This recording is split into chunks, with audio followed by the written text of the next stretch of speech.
In the case of Congressman Saldico, yes, he is willing to be a witness.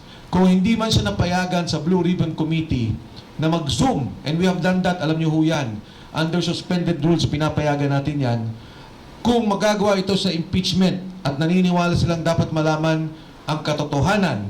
At syempre, bigyan din ng pagkakataon ng Presidente na sumagot dito sa mga charges na nandito, Saldico is willing to testify on our behalf doon sa graft and corruption issue at sa lahat na nalalaman niyang bigay ng pera maging yung pag-aayos ng budget in the program allocation.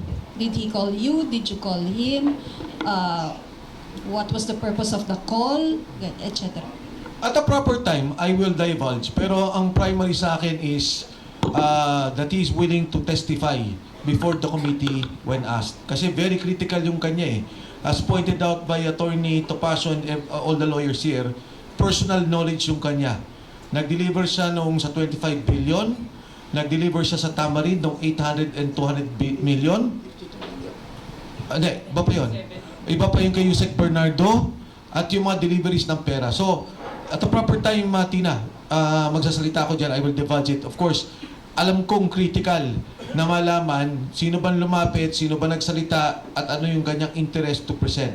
But what is important here, I think more importantly, is that Saldico is very critical. Sabi nga ni Harold, isang sindikato to na may nagsalita na at nagtuturo.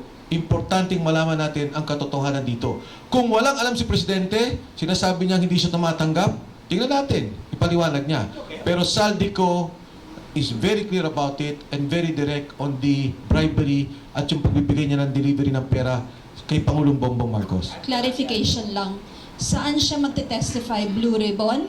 Or sa impeachment sa House Committee on Justice? Sa impeachment complaint, Tina. Once inalaw nila to and we are given a chance to consolidate and to have the witnesses, Saldico will be one of our major witness. I-add ko lang bakit si Saldico is the best witness sa kickbacks issue ng aming complaint.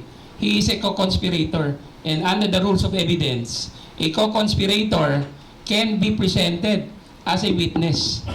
Kaya hindi nila pwedeng sabihin walang alam si Saldico. Siya ang may alam. And besides, he's the former chair of the Appropriations Committee of the House of Representatives. Klaro yan.